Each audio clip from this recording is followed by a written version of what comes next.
bulan Ramadan ini. Dan mudah-mudahan Ramadan kali ini memberikan sesuatu yang lain untuk kita, baik itu secara fisik maupun secara psikis ya. Kita selalu berharap bahwa Ramadan ini menyuntikkan atau kita meraih banyak keutamaannya, sehingga dari tahun ke tahun kita bisa melalui Ramadan dengan lebih baik dan lebih baik lagi.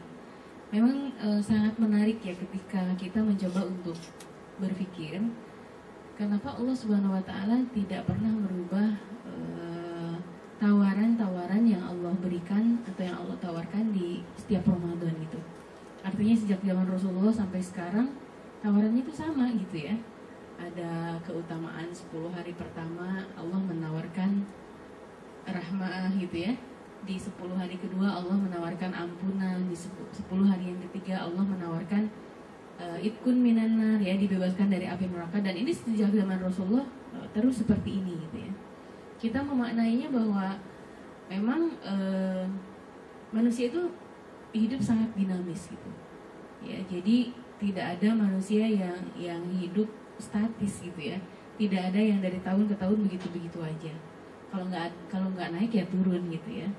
Kalaupun dari sisi fisiknya dia stabil tetap gitu ya, berat badannya tetap, tapi mungkin ruhiyahnya, mentalnya itu pasti ada perubahan gitu ya. Dan Ramadan selalu mengingatkan kepada kita bahwa dalam kondisi baik ya, kita mentalitas kita bagus, ataupun malah ketika kita kondisi jiwa kita turun gitu ya, Allah selalu menyediakan bonus pahala yang sama untuk kita. Dan itulah salah satu sifat rahimnya Allah gitu ya, sifat penyasih dan penyayangnya Allah kepada kita, yang selalu mengingatkan bahwa seperti ini loh yang Allah inginkan dari manusia gitu ya. Jadi kita bersyukur sebagai seorang muslim, kita punya waktu di mana Allah memberikan kesempatan kepada kita untuk terus memperbaiki diri dan memperbaiki diri lagi. Ya, di surat Asy-Syams ayat 7 ya, Allah Subhanahu wa taala berfirman, wa nafsi wa ma sawwaha. Jadi kalau kita mencoba mengulas sedikit surat Asy-Syams, ini diturunkan oleh Allah Subhanahu wa taala di saat Rasulullah sedang sangat berduka gitu.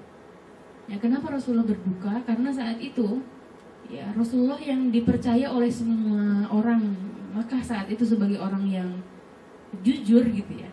Ketika Rasulullah menyampaikan ajaran tauhid, itu hampir semua menolak dengan terang-terangan gitu ya. Hanya satu yang menerima di antara mereka, yaitu Abu Bakar As-Siddiq gitu. Yang membenarkan Rasulullah hanya satu, Abu Bakar As-Siddiq. Dan bahkan Abu Bakar mengatakan, kalaulah Muhammad mengatakan lebih dari itu gitu ya, mengatakan lebih jauh bahwa Allah itu esa, aku akan percaya, kata Abu Bakar. Jadi ketika orang-orang lain mendustakan, Abu Bakarlah yang membenarkan ajaran Rasulullah SAW. Nah tentu kalau kita ditolak oleh banyak orang gitu ya, padahal sebelumnya kita mendapatkan kredibilitas yang baik, pastinya kan bersedih gitu. Dan Rasulullah juga begitu, Rasulullah juga bersedih. Maka Allah menghibur Rasulullah dengan surat Asy-Syams ini. Nanti rekan-rekan bisa dibaca secara utuh ya, surat Asy-Syams dari awal sampai akhirnya. Yang sumpah Allah Subhanahu wa taala di awal surat Asy-Syams ini banyak sekali, sampai di ayat 7 ya. Nah, ayat 7 ini adalah sumpah terakhir yang Allah sampaikan di surat Asy-Syams. Wa nafsi wa ma sawwaha ya. Dan jiwa serta kesempurnaan penciptaannya. Ini terjemahnya mulai dari ayat 8. Fa alhamaha fujuraha wa taqwaha. Nah, Allah berfirman, maka Allah mengilhamkan kepada setiap orang, ya, kepada setiap jiwa yang sudah Allah ciptakan dengan sempurna itu jalan kejahatan dan jalan ketakwaannya. Jadi semua orang ini punya potensi ini gitu. Allah menghibur Rasulullah SAW bahwa setiap orang punya potensi takwa dan juga punya potensi jahat. Ya, jadi Rasulullah tidak, dengan kata lain Allah mengatakan nggak usah kaget gitu dengan penolakan orang-orang Mekah itu, karena setiap orang itu punya potensi jahatnya. Tapi harus ingat bahwa setiap orang punya potensi takwanya gitu. Ya, tinggal sisi mana yang nanti disentuh dan dibiasakan ya, biasa. Kemudian ayat 8 ayat 9-nya, ayat 8-nya, qad aflaha man zakkaha. Maka sangat beruntunglah orang-orang yang mensucikan jiwanya. Termasuk di dalam konteks ayat ini adalah Abu Bakar As-Siddiq yang dimaksud oleh Allah Subhanahu wa taala. Ketika Abu Bakar mencoba untuk mengosongkan hatinya dari segala bentuk keraguan-raguan terhadap Rasulullah. Ya, mungkin saat itu Abu Bakar juga di awal-awal kan bertanya dulu gitu, ini Muhammad tuh bener nggak sih gitu ya, seperti itu. Tapi Abu Bakar mencoba untuk membersihkan hatinya dari keraguan itu. Sama juga seperti kita seringkali begitu gitu ya. Ketika kita bertemu dengan sebuah ayat Al-Quran misalnya yang terasa oleh kita sebagai beban misalnya gitu, ya ini benar nggak sih, kok kayak gini sih, kayaknya nggak enak banget sih buat kita gitu ya, kadang-kadang begitu. Nah, sikap kita terhadap Al-Quran, terhadap ayat-ayat Allah itu harusnya menyucikan jiwa gitu ya, mengosongkan segala keraguan itu untuk menerima semua ayat-ayat Allah. Ya, seperti itu. Wa qad khaba man dassaha, dan sungguh merugi orang-orang yang mengotori jiwa itu. Jadi inilah yang menjadi concern kita nanti, bagaimana kita di bulan Ramadan ini termasuk dalam kelompok yang pertama menyucikan jiwa, atau termasuk kelompok yang kedua malah mengotori jiwa kita gitu. Ya, itu nanti pertanyaan buat kita. Kemudian 10 hari terakhir di bulan Ramadan ya. Ini kenapa kita membahas ini, karena memang disinilah sekarang kita berada. Alhamdulillah kita masih berada di hari pertama 10 hari terakhir. Ya, jadi masih punya begitu banyak waktu untuk nanti mengimplementasikan apa yang kita bahas hari ini. Dalam hadis Rasulullah menyebutkan bahwa Ramadan itu sepertiga akhirnya adalah terbebas dari api neraka. Jadi kalau seperdua pertengahannya gitu ya, 10 hari keduanya Allah menyebutkan ampunan. Ya, dan ampunan itu kan bukan sesuatu yang Allah berikan begitu saja gitu ya. Tapi ketika kita menginginkan ampunan dari Allah Subhanahu wa taala, maka ada banyak hal yang perlu kita lakukan. Ya, seperti misalnya memperbanyak qiyamul lail, memperbanyak zikir, memperbanyak doa, memperbanyak sedekah, kan seperti itu. Ya, nah, sekarang di 10 hari yang terakhir ketika Allah memberikan bonus yang paling besar, yaitu Lailatul Qadar, di mana dalam ayat disebutkan khairun min alfi syahrin gitu ya. Lailatul Qadar itu lebih baik daripada 1000 bulan. Nah, kita bisa nggak meraih Lailatul Qadar itu gitu ya? Karena Lailatul Qadar itu nggak lewat begitu aja gitu. Nggak akan sampai kepada orang yang mimpi ketemu Lailatul Qadar aja, nggak gitu ya. Karena apa? Karena di hari 10 hari terakhir ini Rasulullah mencontohkan kepada kita bahwa beliau melakukan optimalisasi ibadah itu justru di hari-hari ini. Ya, jadi optimalisasi ibadah dan amal soleh sebagai bentuk apa? Dari 20 hari Ramadan yang sudah kita lalui, inilah puncaknya gitu. Dimana kita mencoba menginternalisasikan seluruh aktivitas Ramadan kita yang dipenuhi dengan ibadah dan amal soleh itu dalam jiwa kita. Jadi semua kebaikan yang kita lakukan di bulan Ramadan itu 10 hari terakhir inilah saatnya kita betul-betul menancapkan ya kebaikan-kebaikan itu di dalam diri kita, sehingga kita kebaikan-kebaikan itu tidak lari lagi dari diri kita gitu. Nah, sayangnya tradisi kita, masyarakat kita ini berbicara sebaliknya gitu ya. Walaupun di perkotaan, di Jakarta terutama di kota-kota besar, tradisi beribadah ya, memperbanyak ibadah itu dengan membuka masjid lebar-lebar gitu ya, dan melakukan iktikaf di sana, ini sudah ramai gitu ya. Tapi sayangnya hanya di kota besar. Kalau kita jalan sedikit aja ke Depok gitu ya, bukan Depok kotanya, tapi ke Depok agak pinggir gitu ya, deket-deket Cilodong gitu. Misalnya ke daerah Tapos gitu yang di pinggiran jalan tol itu, ternyata masyarakatnya belum juga biasa dengan iktikaf gitu. Jadi iktikaf ini masih elit, masih di kota-kota besar. Ya belum sampai itu ke daerah-daerah itu. Nah, jadi tradisi masyarakat kita, apalagi dengan adanya mudik gitu ya, dengan adanya baju baru, harus belanja, jalan-jalan di mall, itu menyedot energi kita untuk mengoptimalkan ibadah di 10 hari terakhir gitu. Ya, coba aja lihat mall-mall itu sangat padat gitu ya. itu di justru hari-hari terakhir ini. Jadi kalau nanti besok tuh Sabtu Ahad gitu ya, jalan sedikit keluar itu udah dipastikan macetnya luar biasa gitu ya. Karena apa? Semua orang jalan keluar gitu. Apa? Untuk mencari sesuatu untuk Idul Fitri. Padahal justru di saat inilah Rasulullah mengoptimalkan ibadahnya supaya apa? Supaya kebaikan Ramadan itu betul-betul didapatkan, dicapai oleh kita semua. Ya, jadi mudik sih boleh aja gitu ya, tapi dilalui dengan tetap mengoptimalkan ibadah di 10 hari terakhir ini. Mungkin kalau yang mudiknya ke Jawa Tengah, Jawa Timur itu pakai kendaraannya mobil, nggak pakai pesawat, itu bisa diatur juga. Misalnya malam harinya berhenti di masjid apa gitu ya, supaya bisa itikaf dulu ke malam hari gitu. Jadi perjalanannya siang gitu, seperti itu. Atau malah kebalik ya, perjalanannya malam yang lebih enak gitu, biar sambil ini. Itu bisa diatur sebetulnya hal seperti itu. Yang jelas kesadaran dan pemahaman bahwa optimalisasi 10 hari terakhir ini penting, ini harus ada dalam diri kita, gitu ya. Jadi tidak ada cerita misalnya abis nggak ada khadimat sih gitu ya, di rumah nggak ada pembantu, jadi semua harus dikerjain sendiri. Kalau terencana, insya Allah semuanya bisa, gitu ya. Kalau terencana, makanya yang pertama kali harus ada dalam diri kita itu adalah kesadaran bahwa memang harus optimal di 10 hari terakhir ini, ya seperti itu. Nah kemudian Rasulullah juga mencontohkan bahwa beliau menghidupkan malam-malamnya dengan ibadah, gitu. Jadi kalau kemarin-kemarin kita masih isya, taraweh, tidur nyenyak gitu ya, ini malam-malam di 10 hari terakhir ini udah nggak perlu ada lagi tuh tidur nyenyak sampai bablas sahur gitu ya. Jadi mesti ada waktu-waktu yang kita sengaja bangun untuk beribadah pada Allah Subhanahu Wa Taala.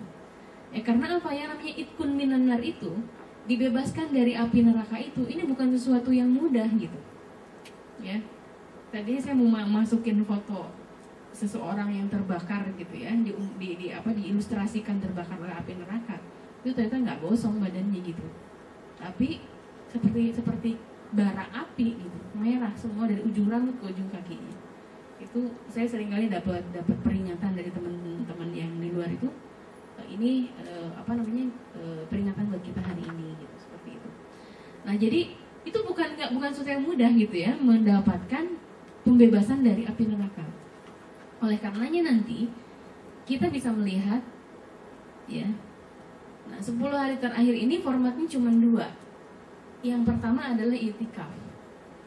Nah, itikaf ini artinya berdiam diri di dalam masjid dan bukan musola gitu ya. Apalagi rumah, kalau berdiam diri di rumah bukan itikaf gitu. Apalagi rumahnya di atas kasur gitu ya. Kadang-kadang kan ada, ya udah perempuan sih di rumah aja itikafnya. Loh kalau di rumah bukan itikaf, karena pengertian itikaf itu adalah berdiam diri di masjid. Ya masjid itu juga masjid jami gitu. Artinya masjid yang di situ didirikan sholat Jumat gitu.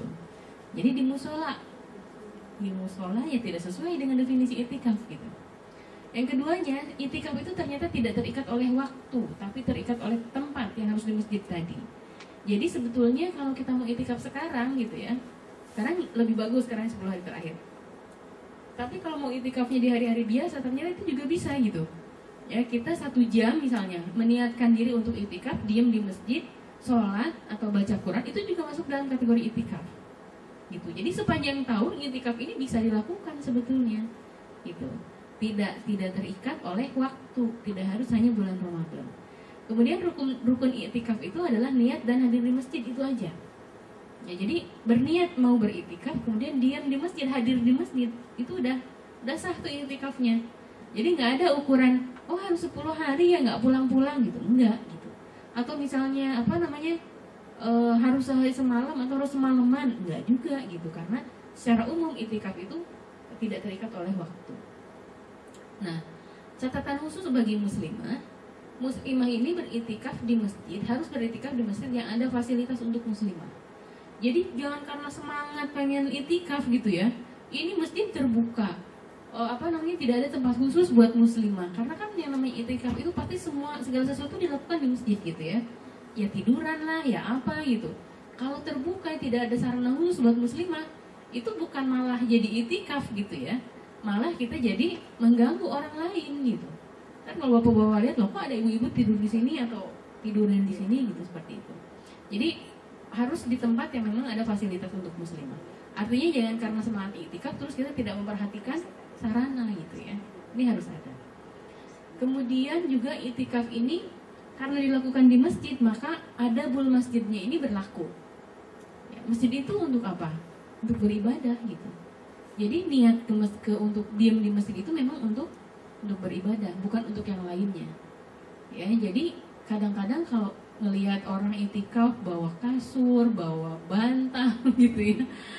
Boleh sih gitu, karena mungkin sekali-kali juga kita ngantuk gitu ya, pengen tidur. Tapi itu jangan dijadikan pekerjaan pokok gitu. Kasur dan bantalnya ntar aja, disimpan di belakang aja gitu. Tapi ketika kita beriktikaf ya kita beribadah. Karena yang namanya bantal itu, kalau kita lihat bantal asosiasinya apa? Tidur, nggak ada yang lain selain itu gitu ya. Nah, jadi ini harus diperhatikan juga tentang sarana ini.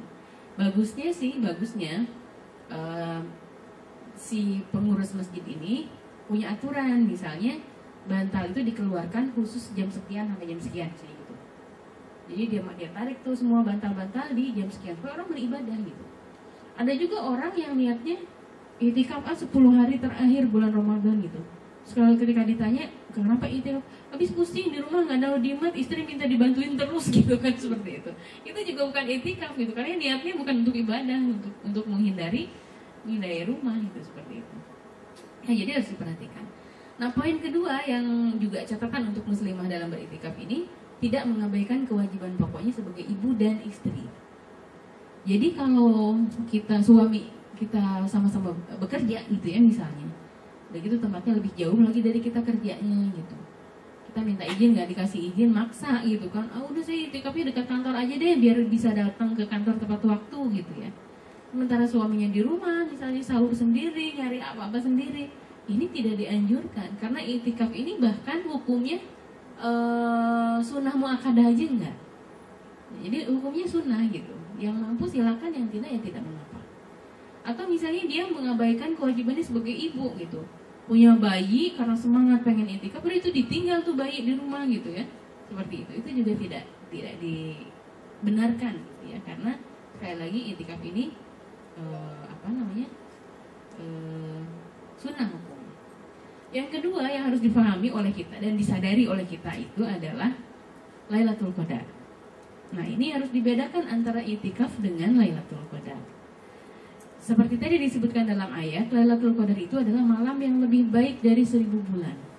Siapa sih yang nggak pengen dikasih bonus oleh Allah gitu ya, dikasih pahala? Kita cuma sholatnya 1 rakaat, dikasih pahalanya seperti sholat 83 tahun 4 bulan nggak berhenti gitu. Kan semua orang mau gitu. Dan ini bukan pahala yang sederhana. Bayangkan aja kalau usia kita cuma 50 tahun misalnya, Allah kasih usia kita. Berarti kalau kita sholat 84 tahun itu melebihi usia kita bahkan gitu. Ya, jadi ini keutamaan yang luar biasa Lailatul Qadar ini. Nah, yang kedua, sekali lagi Lailatul Qadar itu nggak bisa datang begitu aja gitu. Artinya nggak bisa kita dapat Lailatul Qadar itu kalau kitanya tidak menyambut, kalau kitanya tidak mencari, kalau kitanya tidak menunggu. Jadi Lailatul Qadar ini harus ditunggu, bahkan kita berdoa mengenai Lailatul Qadar ini harus mulai dari awal Ramadan kita harus minta pada Allah gitu supaya dipertemukan dengan Lailatul Qadar. Ya, nah dalam sebuah riwayat Aisyah menyebutkan saat itu jika 10 hari terakhir telah menjelang, Rasulullah lebih bersungguh-sungguh dalam beribadah. Ya, menghidupkan malam-malamnya dan membangunkan istri-istrinya agar beribadah bersama dengan beliau. Itu. Jadi sekali lagi yang namanya dibebaskan dari api neraka itu nggak murah gitu. Nah, kenapa dibedakan antara iktikaf dengan Lailatul Qadar? Karena kalau iktikaf tadi terikat dengan tempat, ya. Sementara Lailatul Qadar ini itu bukan hanya milik orang-orang yang beriktikaf. Ini yang harus dicatat. Lailatul Qadar ini adalah milik semua kaum muslimin gitu, yang beriktikaf ataupun yang tidak. Nah, dalam hadisnya disebutkan ketika malam Al-Qadar, Allah Subhanahu wa taala memerintahkan seluruh malaikat langit untuk turun ke bumi. Sehingga tidak ada satu jengkal pun di bumi ini yang tidak diduduki oleh malaikat. Ini hadisnya. Artinya kan malaikat itu nggak cuma datang ke masjid gitu, tapi datang juga ke rumah kita gitu ya. Datang juga ke tempat kita berada. Kalau ada orang maksiat, datang juga ke tempat maksiat gitu. Nah, kemudian apa tugas malaikat di malam itu? Malaikat di malam itu bertugas untuk menyebarkan salam. Kan dalam ayat disebutkan salamun hiya hatta matla'il fajr. Malaikat itu menyebarkan salam, menyebarkan keselamatan, menyebarkan berkah dan rahmat Allah sampai terbit fajar. Nah, di sini letak poinnya. Jadi kalau malaikat turun ke bumi menyebarkan salam, salam itu hanya akan didapat oleh siapa? Oleh orang yang siap menerima, gitu. Ya. Jadi kalau ketika malaikat turun, kita sedang beribadah, sedang sholat, sedang baca Al-Quran, sedang berzikir, sedang menyiapkan hidangan sahur untuk keluarga, gitu ya. Itu kan ada interaksinya antara malaikat dengan kita. Oh, ini orang yang sedang bekerja, berbuat baik, saya kasih berkah dan rahmat Allah. Dapat tuh Lailatul Qadarnya. Tapi kalau kita di malam Al-Qadar itu malaikatnya turun, kitanya lagi tidur nyenyak, kira-kira dapat nggak salamnya? Nggak dapat gitu, karena malaikatnya juga lihat kita ya lagi tidur, udah balik lagi gitu kan, seperti itu. Nah, jadi ini yang dimaksud oleh Rasulullah. Kenapa Rasulullah sampai membangunkan seluruh keluarganya, ya, dan memerintahkan mereka untuk menghidupkan malam-malamnya supaya mendapatkan keselamatan tadi, supaya mendapatkan salam dari Allah Subhanahu Wa Taala gitu. Dan apa yang dilakukan oleh malaikat setelahnya, ya, di pagi hari malaikat naik ke arasy Allah, kemudian semua malaikat itu melaporkan apa yang dia lihat di muka bumi. Jadi bayangkan kalau kita sedang berbuat baik gitu ya, terus diceritain sama orang lain gitu. Tadi saya lihat si Anu loh lagi baca Quran aja banyak gitu. Kira-kira kita senang apa sedih? Senang kan? Itu kalau dikasih tahu ke sesama orang, sama manusia. Bayangkan malaikat laporan kepada Allah Subhanahu Wa Taala, kita lagi ngapain? Ya Allah, saya lihat si fulana gitu ya, malam ini meminta doa kepada Engkau agar dibebaskan dari api neraka, gitu ya. Itu disampaikan kepada Allah langsung gitu. Dan dibayar kontan lagi sama Allah gitu.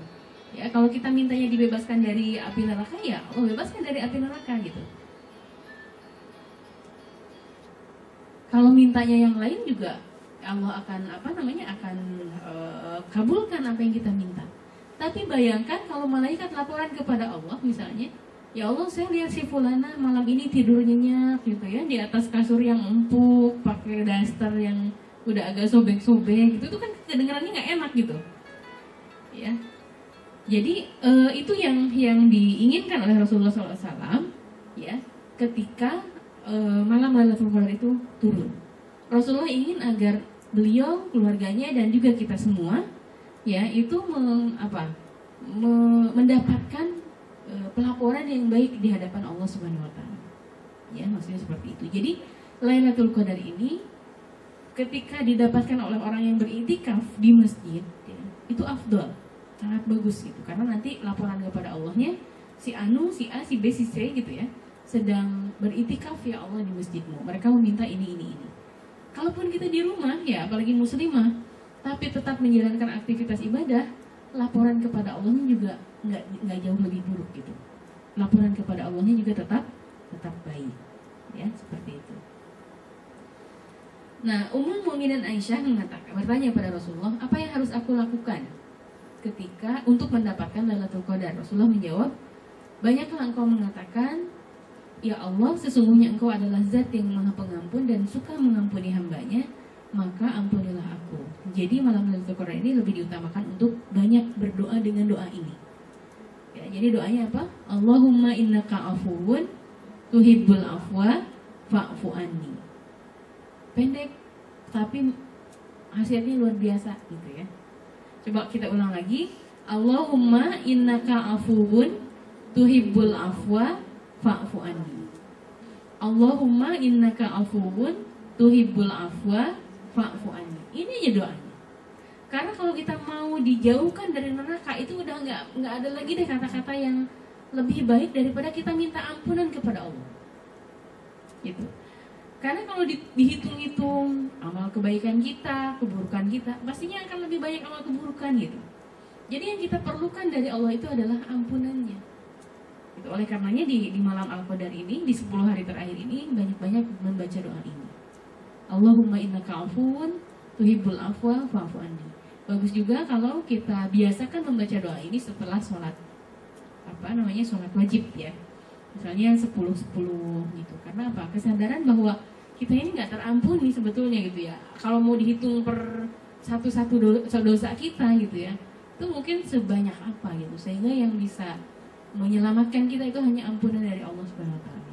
Ya, jadi dibiasakan untuk berdoa, Allahumma innaka afuwun tuhibbul afwa fa'fu anni. Nah, bagaimana cara kita mencari Lailatul Qadar? Tadi kan keutamaan-keutamaannya. Yang pertama adalah memperbanyak bangun di malam hari dan mengisinya dengan ibadah. Sholat, baca Quran, sedekah, zikir, dan doa gitu ya. Sholat ini tidak hanya sholatnya aja, tapi harus diperbanyak doa di situ. Ya, walaupun sholat sendiri. Ya, walaupun sholat sendiri secara bahasa artinya doa gitu ya. Tetapi ada baiknya setelah sholat kita juga menyisipkan banyak doa di situ. Bahkan Rasulullah SAW itu juga memberikan contoh, kita boleh fokus dalam satu doa yang sesuai dengan hajat kita. Misalnya kebutuhan kita itu pengen jodoh gitu ya. Kita banyak berdoa kepada Allah, ya Allah berikan jodoh tahun ini misalnya gitu, yang seperti ini boleh gitu. Bahkan untuk sesuatu yang sifatnya materi gitu ya. Misalnya anak kita sudah 4 gitu, terus sering pergi jauh, naik motor udah gak cukup, mobil yang kecil juga gak mungkin gitu. Minta kepada Allah supaya diberikan rezeki bisa membeli mobil yang besar misalnya, itu boleh seperti itu. Ya, kita ingin berbuat baik pada orang tua kita tapi rumah belum punya, misalnya minta rumah kepada Allah, itu juga boleh gitu. Bahkan untuk hal-hal yang sifatnya fisik gitu ya. Apalagi untuk hal-hal yang lebih baik misalnya gitu, ya Allah tambahkan penghasilan saya supaya saya bisa bersedekah lebih banyak misalnya gitu, itu kan juga bagus ya. Atau misalnya ya Allah saya ingin umroh tahun ini misalnya gitu, ingin pergi haji berangkat ke rumahmu, itu kan doa-doa yang baik gitu ya, dan itu boleh gitu. Rasulullah mencontohkan fokus di salah satu hajat kita, kebutuhan kita. Kemudian yang lainnya zikir dan doa ini juga sesuatu yang harus kita selalu ingat ya.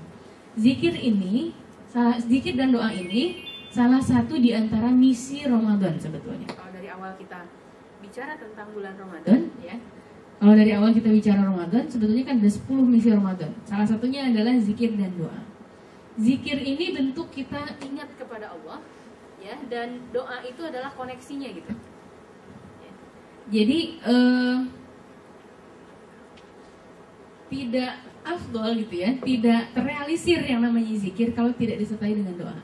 Contohnya begini, kita mengatakan misalnya ya yang merantau di Jakarta, kangen deh sama orang tua gitu ya, pengen ketemu, pengen ngobrol, pengen makan bersama. Tapi menyapa aja nggak pernah, telepon aja nggak, SMS aja nggak, berkirim surat aja nggak. Kira-kira dipercaya nggak tuh kita kangen sama orang tua? Enggak kan? Nah sama, Rasulullah juga begitu, Allah juga begitu.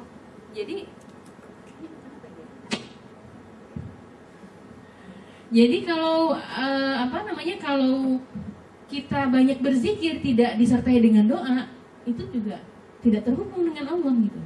Seperti tadi. Ya, kita kangen dengan orang tua atau dengan anak-anak kita tapi nggak pernah melakukan tindakan apa-apa.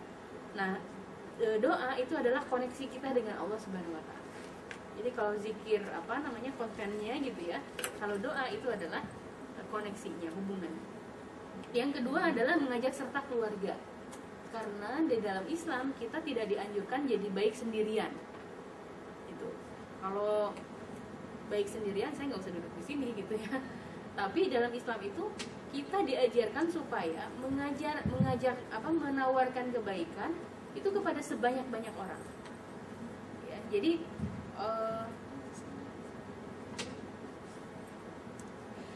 kebaikan ini harus ditularkan kepada banyak orang. Itu yang namanya dakwah gitu. Ya, jadi nggak apa-apa nggak pakai ini juga. Ya, kedengeran kan ya? Nah, jadi tidak cukup kita saja yang baik, tidak cukup kita saja yang dapat Lailatul Qadar, tapi juga kita ingin agar keluarga kita, ya, orang-orang dekat kita ikut mendapatkan kebaikan Lailatul Qadar ini. Itu yang kedua.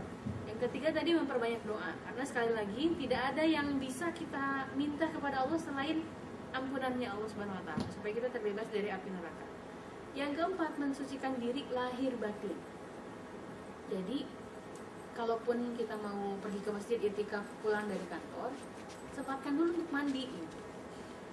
Ini lahir batin lo bersihnya gitu ya, bukan cuman yang penting kan hati saya bersih gitu, diri saya nggak bersih nggak apa, enggak gitu ya. Jadi pakai wangi-wangian ya, dalam kondisi yang segar dengan pakaian yang bersih gitu, itu bersih lahir. Bersih batinnya jangan ada niat apa-apa dalam diri kita kecuali kita ingin bertemu dengan Allah Subhanahu wa taala. Ya saya pergi itikaf disuruh sih habis gitu kan, itu niatnya secara batin nggak bersih. Atau misalnya ya biar punya cerita aja, nanti kan teman-teman pada cerita di kantor tuh itikaf, maksud saya enggak, itu udah lain lagi kan niatnya seperti itu. Jadi bersih lahir, bersih batin. Secara fisik kita bersih, dalam hati juga bersih ya, betul-betul untuk beribadah kepada Allah. Kemudian tabatur, fokus mengingat Allah. Jadi kalau ingin Lailatul Qadar itu jangan ingat yang lain-lain. Ya ingat, belum punya kue buat lebaran, itu nanti deh besok-besok gitu ya bisa beli. Atau ingat belum punya baju gitu kan buat lebaran, itu nanti tunda dulu.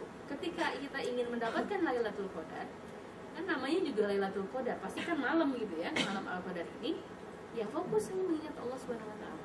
Yang lain-lain nanti besok gitu ya, belakangan dipikirin. Kemudian yang keenam, menjaga hati, menjaga kelurusan niat. Ini penting. Ya, jadi kita bangun di malam itu betul-betul untuk mencari Lailatul Qadar, bukan mencari yang lainnya. Ini harus terus ya dijaga, jangan sampai ada sedikit belok niatnya gitu, udah lain lagi gitu nanti ceritanya. Nah kemudian yang ketujuhnya, menjaga stamina ibadah dengan mengingat bahwa capaian itu tergantung pada kesungguhan. Jadi jangan berharap kita dapat Lailatul Qadar sempurna kalau bangunnya cuma 1 jam gitu, dari jam 1 sampai jam 2 habis itu tidur lagi. Ya capaian tergantung kesungguhan kita.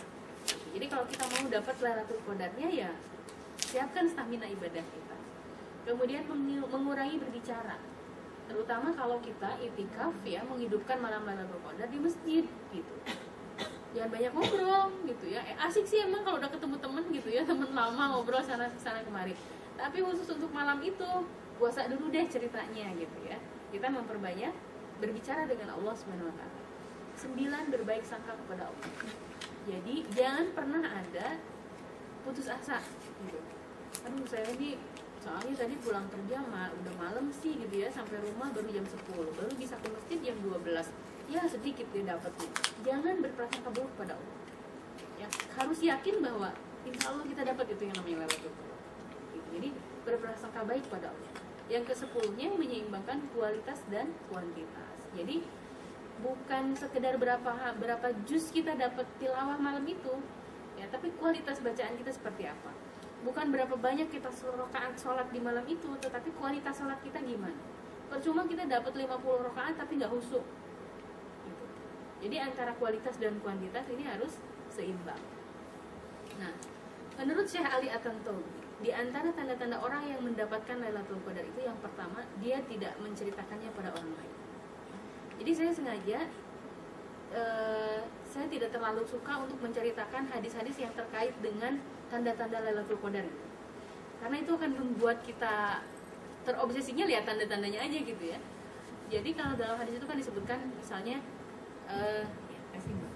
ketika Lailatul Qadar itu misalnya pohon-pohon tidak bergerak ya, semua sujud kepada Allah Subhanahu wa taala. Kemudian langit berwarna kemerahan ya. Kemudian angin bertiupnya semilir, tidak terlalu kencang, tidak ada angin juga gitu. Saya khawatir kita jadi fokus ke situ gitu. Kalau ini dibahas, kalau ini yang kita fokuskan. Soalnya ini ada suara ayam jantan nggak sih gitu ya? Ada suara binatang nggak? Karena binatang di malam itu tidak ada yang bersuara, semuanya bersujud kepada Allah. Saya khawatir kita fokus ke situ gitu. Jadi bukan tidak penting kita tahu tanda-tanda Lailatul Qadar, penting juga gitu ya. Tapi jangan fokus ke situ. Ya, kita fokus pada upaya mencarinya. Nah, banyak peristiwa yang tidak lazim ya yang Allah turunkan di malam Al-Qadar ini. Seperti misalnya ada orang yang melihat cahaya turun dari langit gitu, misalnya gitu ya, ke masjid mana gitu. Itu ada seperti cerita-cerita seperti itu. Tetapi orang yang mendapatkan Lailatul Qadar itu biasanya dia tidak akan pernah menceritakan pada orang lain, gitu. Jadi pengalaman spiritualnya, ya misalnya dia ketemu dengan bermimpi ketemu Rasulullah misalnya gitu, itu tidak akan pernah dia ceritakan ke orang lain. Itu jadi rahasia dirinya. Biasanya begitu. Nah kemudian ia akan merasakan ketenangan jiwa, bukan cuma ketenangan, kekuatan jiwa, gitu. Jadi orang yang dapat Lailatul Qadar itu biasanya lebih lebih tenang, tidak emosional gitu. Karena sekali lagi di awal kita tadi sebutkan bahwa 10 hari terakhir ini merupakan internalisasi kebaikan-kebaikan yang kita lakukan di bulan Ramadan. Menjadi akhlak dalam diri kita. Gitu. Dan dikuatkannya ketika orang mendapatkan Lailatul Qadar itu akan menjadi kekuatan jiwa yang luar biasa. Ya, jadi kalau kita pengen mengukur kita dapat Lailatul Qadar enggak ya? Nanti di bulan Syawal lihat gitu. Kalau kita masih sering marah-marah, emosi dan sebagainya gitu ya. Kalau kita lebih tenang mungkin Allah membagi Lailatul Qadar untuk kita. Seperti itu. Kemudian merasakan kebahagiaan dalam hidup gitu. Lebih bisa menerima kondisi kita gitu ya. Tidak selalu membandingkan dengan orang lain. Memiliki target yang fokus pada diri kita bukan pada orang lain gitu. Seperti itu. Memiliki cara pandang yang lebih baik, memiliki semangat untuk beribadah yang lebih baik gitu. Dan ini nggak bisa dideskripsikan kalau hal-hal seperti ini. Itu cuma bisa dirasakan oleh orang yang merasakannya dan yang melihatnya. Kemudian selalu berbaik sangka kepada Allah Subhanahu Wa Taala gitu. Jadi kalau kita sudah bisa membuat pola berpikir kita, kok kayaknya tahun ini saya agak banyak mendapatkan kesulitan gitu ya. Berbaik sangka kepada Allah. Oh mungkin ini cara Allah membuat saya lebih baik, cara Allah membuat saya naik kelas gitu. Jadi tidak fokus pada kesalahan itu, tapi selalu berbaik sangka. Gitu. Kita kehilangan sesuatu, berbaik sangka kepada Allah. Mungkin Allah ingin menghapus sebagian dari dosa-dosa kita. Jadi selalu berbaik sangka dalam setiap peristiwa. Nah ini tanda-tanda orang yang mendapatkan Lailatul Qadar menurut Syekh Ali At-Tantawi. Jadi kenapa saya mengambil judul kebersihan jiwa ya atau kekuatan jiwa kunci bahagia hidup di dunia, karena pas sekali ya kita bisa meraih kebahagiaan itu, kebahagiaan jiwa, ketenangan jiwa, kebersihan jiwa itu di 10 hari terakhir ini. Gitu. Seperti itu dan insya Allah ya. Oleh karenanya sukses Ramadan. Ya, dalam hadis disebutkan Allah Azza wa Jalla mewajibkan puasa Ramadan dan aku mensunnahkan sholat di malam harinya, kata Rasulullah. Siapa yang berpuasa dan sholat malam dengan mengharap pahala dan ridha Allah, maka dia keluar dari dosanya ya seperti bayi yang baru dilahirkan oleh ibunya. Itu bayangkan bayi yang baru dilahirkan oleh ibunya itu belum punya catatan apa-apa. Ya, belum punya catatan yang buruk gitu ya, semuanya baik. Nah orang yang optimal di bulan Ramadan dan optimal di 10 harinya, bahkan kalau bisa dia mendapatkan Lailatul Qadar, maka inilah janji Rasulullah SAW. Seperti bayi yang baru dilahirkan oleh ibunya. Ya, dan itulah yang kita inginkan, ya, memiliki kesucian jiwa, memiliki kekuatan jiwa. Nah mudah-mudahan kita semua ya bisa bisa mendapatkan keutamaan Lailatul Qadar. Dan kita keluar dari Ramadan ini dengan kondisi seperti bayi yang baru dilahirkan oleh ibunya. Amin ya rabbal alamin. Billahi taufiq wal hidayah. Assalamualaikum warahmatullahi wabarakatuh.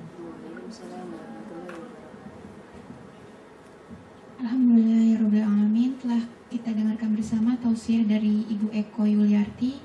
Untuk selanjutnya yang ingin bertanya dipersilahkan.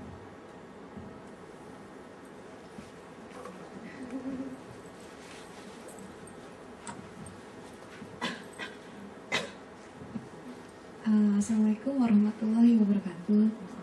Saya ingin nanya, dengan adanya Lailatul Qadar, misalkan saya mendapatkan Lailatul Qadar ya di dalam masjid gitu, apakah ada orang yang melihat di antara mungkin orang sekelilingnya? Soalnya saya pernah waktu saya rumahnya di Kemanggisan ya, katanya ada tetangga saya yang datang melihat orang itu mendapatkan Lailatul Qadar dengan adanya cahaya gitu. Apakah itu benar? Maksudnya dia mendapatkan Lailatul Qadar atau emang cuman cerita ini aja gitu? Itu aja pertanyaan saya. Assalamualaikum warahmatullahi wabarakatuh.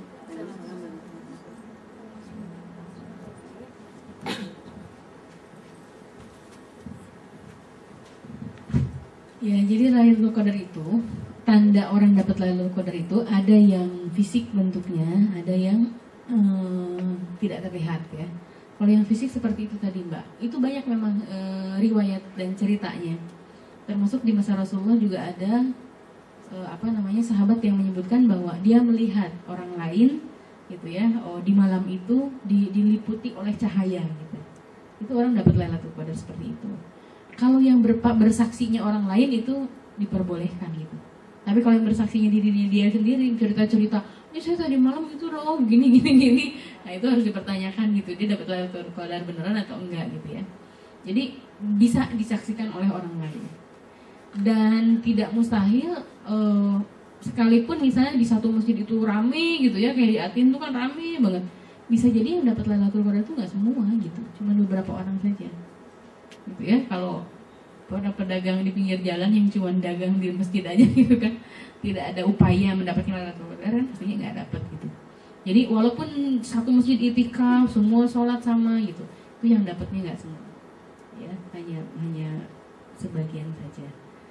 Itu Mbak. Jadi yang itu yang memang fisik kelihatan. Tapi sekali lagi jangan berburuk sangka kepada Allah ya, karena kita tidak tahu yang tidak terlihat itu seperti apa. Ya, dan kalau kita melihat hadisnya bahwa seluruh malaikat turun ke bumi ya di malam itu, kita optimis gitu ya, dan yakin dengan upaya kita masing-masing, insya Allah Allah akan memberikan berkah dari Lailatul Qadar itu.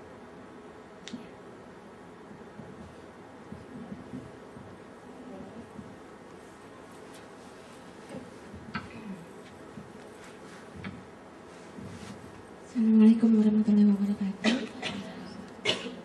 Tanya, itikaf itu kan lebih baik beberapa malam dilakukan di masjid. Itu apakah kita boleh pulang pergi, dan kalau boleh, kalau pulang itu dalam keadaan mendesak saja, dalam keadaan mendesak saja, atau hal yang misalnya pulang pergi untuk aktivitas sehari-hari, misalnya bekerja, itu boleh. Hal-hal apa saja yang boleh gitu untuk pulang itikaf. Terima kasih. Assalamualaikum warahmatullahi wabarakatuh.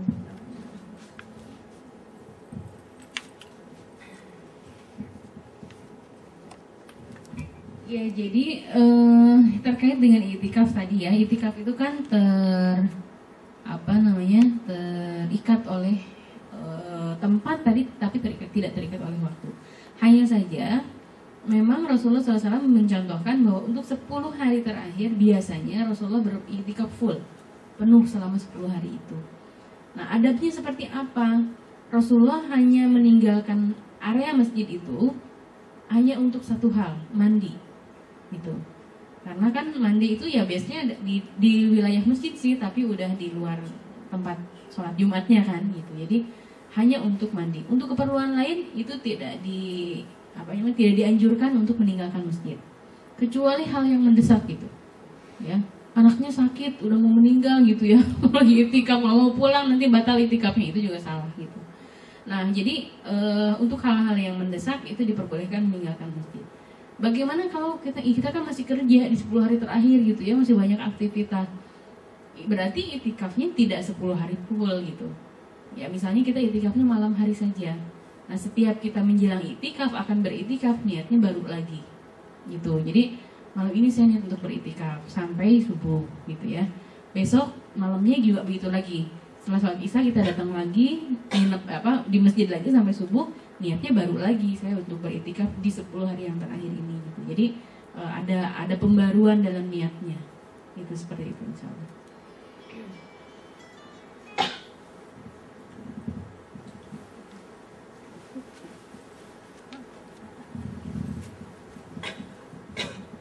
Assalamualaikum warahmatullahi wabarakatuh.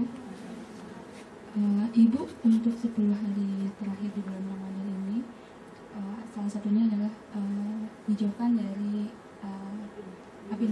dibebaskan dari api neraka.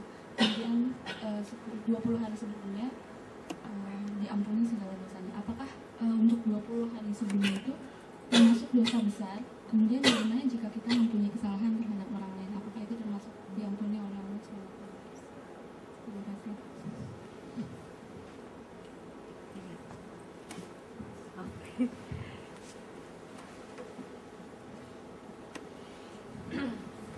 Ini pertanyaan yang sangat bagus ya.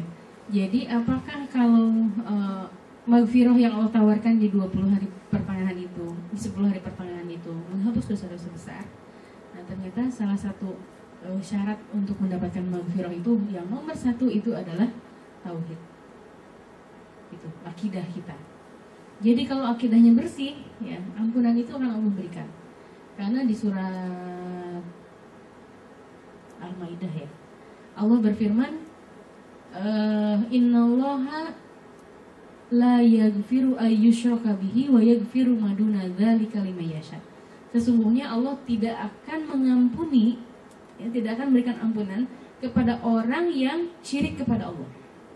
Wa yaghfiru ma duna dzalik. Dan Allah akan mengampuni selain itu liman yasha, bagi orang yang Allah kehendaki. Jadi ini masalahnya kalau pertanyaannya tadi apakah dosa besar juga akan Allah ampuni? Iya. Yang tidak Allah ampuni itu adalah syirik kepada Allah. Dan hati-hati tentang syirik ini gitu. Karena yang namanya akidah ini hitam putih, udah nggak ada lagi wilayah abu-abu gitu ya. Iman kepada Allah tapi masih percaya dengan bintang-bintang, hitungan bintang, misalnya ramalan bintang. Ya. Ini kan ada sesuatu dalam akidahnya gitu. Nah, kalau kita ingin ampunan Allah, bersihkan itu semua dari hal seperti itu. Pokoknya kita cuma percaya pada Allah deh gitu. Tidak percaya pada yang lainnya. Karena ini masalahnya akidah dan syarat utama untuk mendapatkan ampunan Allah. Apakah orang yang berdosa besar, misalnya pembunuh, itu bisa mendapatkan ampunan Allah? Ya, kita ingat misalnya seorang pemuda, dia pembunuh, sudah 99 orang dibunuh, terus bertanya pada seorang ulama, apakah saya akan diampuni dosa saya? Ulama itu mengatakan, 99 orang dibunuh, masa mau diampuni gitu kan? Ya udah tanggung nih 100 dibunuh juga oleh pemuda itu. Tetapi setelah itu si pemuda ini menjalani kehidupannya yang lain gitu, ya, menjadi orang yang soleh, menjadi orang yang baik, dan Allah ampuni seluruh dosa-dosanya gitu. Jadi ampunan itu akan Allah berikan termasuk untuk dosa-dosa besar kita gitu. Jadi ini yang disebutkan dalam hadis Rasulullah SAW, sungguh merugi orang yang datang panggilan jihad tapi dia tidak ikutan berjihad. Sungguh merugi orang yang orang tuanya masih ada tapi tidak menjadikan dia masuk surga. Dan sungguh merugi orang yang dapat bulan Ramadan tapi dia nggak dapat apa-apa dari Ramadan itu selain lapar dan haus. Gitu. Jadi kalau kita pengen ampunan, itu udah Allah bilang di 10 hari kedua Ramadan itu ampunan gitu. Dan kita jalan begitu aja, itu orang yang merugi kata Rasulullah. Ya, karena siapa tahu ada dosa yang tidak bisa dihapus kecuali oleh ampunan Allah yang ada di 10 hari kedua Ramadan itu. Gitu ya. Jadi ini betul-betul harus kita manfaatkan nih bulan Ramadan ini. Ya, kalau terlewat misalnya saya di 10 hari kedua udah kayaknya nggak optimal. Ya udah sekarang 10 hari terakhir gitu. Karena itkun minanar itu dibebaskan dari api neraka itu jauh lebih tinggi tingkatannya daripada diberikan ampunan. Bagaimana kalau dosa terhadap sesama gitu ya? Nah, dosa itu kan ada dua ya. Taubat itu ada dua jenis. Taubat kepada Allah ya, dan taubat dari kesalahan atau dosa yang dilakukan terhadap sesama. Kalau yang kaitannya dengan Allah itu bisa langsung kepada Allah gitu. Tapi kalau yang ada kaitannya dengan hak sesama itu harus dikomunikasikan dengan yang bersangkutan gitu. Misalnya saya udah minta maaf, minta ampun kepada Allah gitu ya. Tapi kepada orang yang bersangkutan ini kita tidak minta maaf gitu. Nah, ini harus ada keleluasaan hati dari orang yang pernah bermasalah dengan kita. Ya, kita tuh kan orang Indonesia tuh susah banget tuh mau minta maaf, mau bilang maaf ya, saya kayaknya susah deh gitu. Ya, jadi kita perlu membiasakan anak-anak kita sendiri untuk terbiasa minta maaf. Salah sedikit minta maaf, apalagi kalau salahnya banyak gitu. Ya, bahkan seringkali di hari raya Idul Fitri aja banyak orang yang lebih suka mengucapkan minal aizin wal faizin daripada maaf lahir batin. Gitu. Padahal minal aizin wal faizin itu doa bukan gitu ya. Itu ucapan di kita aja gitu. Ya. Utamakanlah meminta maaf karena itu momen yang paling pas gitu ya untuk meminta maaf. Jadi nah, kalaupun tadi ya ada kendala psikologis kita untuk mengucapkan maaf kepada orang lain karena mungkin ya kalau kita minta maaf orang jadi tahu dong kalau kita yang salah misalnya begitu. Itu terkait dengan aib diri kita. rubah sikap kita terhadap orang itu, gitu. Ya misalnya kita pernah menyakiti orang nih, tapi orangnya nggak tahu gitu. Udah gitu kan kita menghindar, nggak mau ketemu sama orang itu. Sebagai bentuk permintaan maaf kita, kalaupun kita tidak berani untuk bicara langsung, rubah sikap kita terhadap orang itu. Itu jadi jangan menjauh gitu ya, tetap berinteraksi seperti biasa, bahwa bahkan kalau bisa perbanyak perbuat baik kita kepada orang itu gitu ya. Karena apa, orangnya kan nggak tahu kalau kita yang salah gitu. Itu biar urusan kita dengan Allah Subhanahu Wa Taala. Dan sebagai bentuk penyesalan kita ya kita jadi banyak berbuat baik pada orang itu. Seperti itu. Wow. Alhamdulillah. Masih ada yang mau bertanya? Boleh.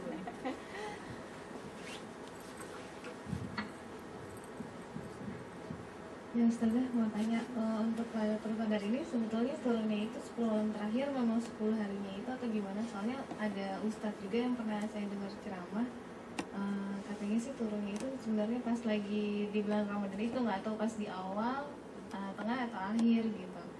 Dan kalau untuk mempertahankan sikap kita untuk kebersihan jiwa setelah Ramadan ini gimana caranya, tapi walaupun kita di lingkungan udah mendukung gitu ya, cuman kadang kan namanya iman naik turun gitu.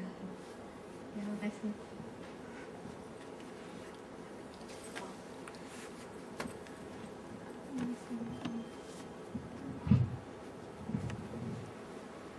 Iya, saya lupa untuk mengutip hadis Rasulullah SAW yang menyebutkan bahwa Lailatul Qadar itu adanya di 10 hari yang terakhir.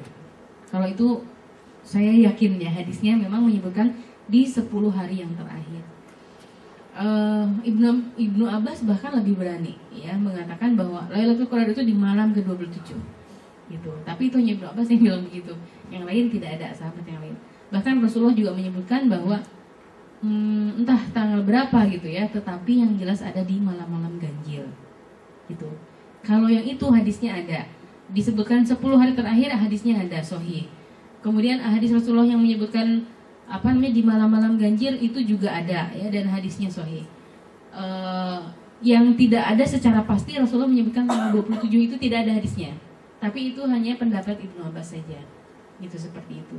Nah, terkait dengan Lailatul Qadar yang ada di sepanjang Ramadan, sebetulnya ada Lailatul Qadar lain yang diyakini oleh para ulama, itu tidak hanya di Ramadan, tapi di hari-hari biasa juga ada. Nah, ini terkait dengan hadis yang Rasulullah menyebutkan bahwa suatu saat Allah memberitahu kepadaku bahwa akan turun Lailatul Qadar malam ini. Tetapi karena ada 2 orang yang berselisih, Allah mengangkat kembali Lailatul Qadar itu. Dan itu terjadinya bukan di bulan Ramadan. Tetapi untuk konteks Lailatul Qadar yang itu bukan Lailatul Qadar yang ini, Mbak. Jadi Lailatul Qadar khusus gitu ya, yang Allah turunkan di luar bulan Ramadan. Gitu. Jadi kalau mau bicara Lailatul Qadar Ramadan ya di 10 hari yang terakhir, karena hadis-hadisnya mendukung seperti itu. Gitu. Kemudian yang keduanya menjaga stabilitas kebersihan jiwa ya. Ini memang jadi PR tersendiri buat kita. Dan harus bersyukur kalau suatu saat kita merasa, kok saya kayaknya hati saya lagi nggak beres nih gitu ya, lagi nggak bersih nih, lagi kurang baik nih. Harus bersyukur kalau ada perasaan itu, karena itu berarti hati kita masih punya sensitivitas gitu terhadap virus-virus yang ada gitu. Yang harus diwaspadai, yang harus kita bersedih adalah ketika kita tidak pernah merasakan bahwa diri kita kurang. Itu yang harus diwaspadai. Karena apa? Karena orang yang tidak pernah mengakui kekurangan dirinya, itulah orang yang sombong, kata Allah. Ya. Perasaan bahwa saya kurang ini, saya sedang kondisinya kurang baik, itu kan akan melahirkan permohonan kita kepada Allah dengan memperbanyak doa gitu. Nah, bayangkan kalau orang nggak pernah merasa, oh bukan salah saya kok, bukan ini, bukan itu, itu udah orang yang sesombong-sombongnya orang. Kalau ibu-ibu pernah melihat liputan tentang ini ya di Metro TV itu, kalau pagi-pagi itu ada, setelah salat subuh itu ada tokoh bersama tokoh itu yang diliput beberapa hari lalu, itu seminggu yang lalu kayaknya, itu Hanung Bramantyo gitu. Dia mengatakan ketika membuat film Ayat-Ayat Cinta itu, cobaan itu banyak banget gitu, yang udah filmnya dibikin nggak bisa masuk ke Indonesia gitu ya, yang dimintain uang luar biasa banyak gitu. Dan dia mengatakan, seumur hidup saya tidak pernah berdoa kecuali saat bikin film itu. Bayangkan ada orang seperti itu. Jadi sepanjang hidup saya selalu berprinsip bahwa aku bisa. Dan sepanjang hidup saya, dia bilang, saya selalu mengatakan bahwa apa yang saya lakukan, prestasi yang saya dapat, itu adalah kekuatan jiwa saya. Tidak ada unsur Tuhan, dia bilang. Jadi film itu betul-betul membalikkan gitu ya. Dia yang tadinya seperti itu menjadi dia yang penuh permohonan kepada Allah. Bahkan ketika hasil filmnya dia itu nggak bisa masuk ke Indonesia, dia mulai gitu memohon kepada Allah. Ya bahasa dia Tuhan ya.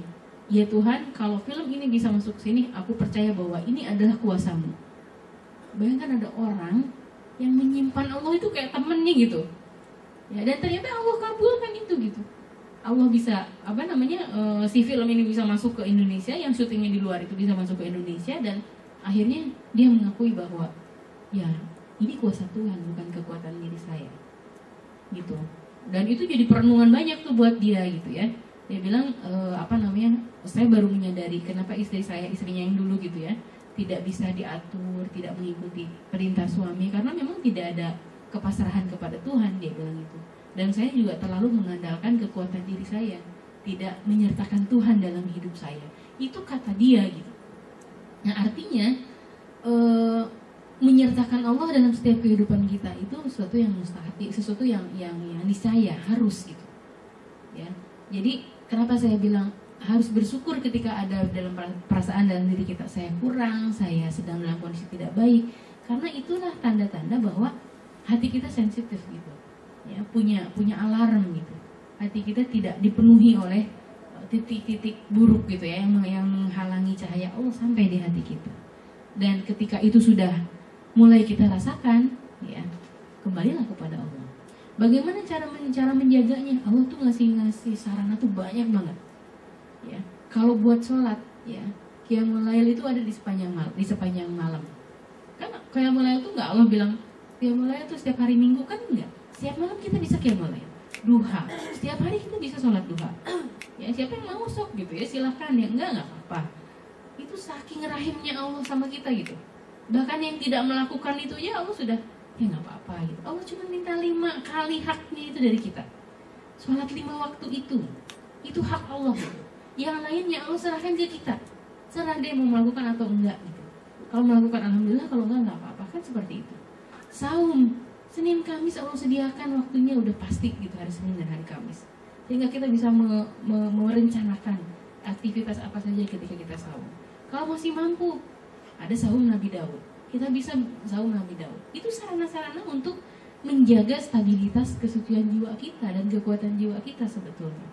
Nah masalahnya kita jarang memanfaatkan fasilitas itu gitu. Ya. Jadi banyak karenanya. Nanti nih 2 bulan setelah Idul Fitri ada Idul Adha. Itu juga cara Allah mengingatkan kita lagi. Gitu. Kira-kira setelah Idul Fitri ini kita turun apa naik gitu. Kalau yang turun ada Idul Adha. Oh iya, kita ingat lagi, kita harus bersedekah banyak, harus berkorban. Setelah itu nanti di bulan Muharram, Rasulullah menyebutkan bulan Muharram itu bulannya anak yatim. Oh iya, sejauh mana sih kepedulian kita pada anak yatim? Jadi momen-momen untuk mensucikan jiwa itu ada gitu. Sepanjang tahun itu banyak. Ya, hanya ya kitanya yang kadang-kadang lewat lagi gitu ya, nggak sadar lagi. Gitu. Jadi di setiap saat insya Allah sarana itu ada. Tinggal bagaimana kesadaran kita untuk memanfaatkan sarana itu. Itu saja mungkin Mbak ya, kalau alam bisawab. Ada lagi mau bertanya? Nah, terima kasih kepada Ibu Eko atas tausiahnya. Semoga semua ini bermanfaat bagi kita semua dan kehidupan kita ke depan. Untuk menutup kajian kali ini, marilah kita mengucapkan hamdalah dan doa kafaratul majelis.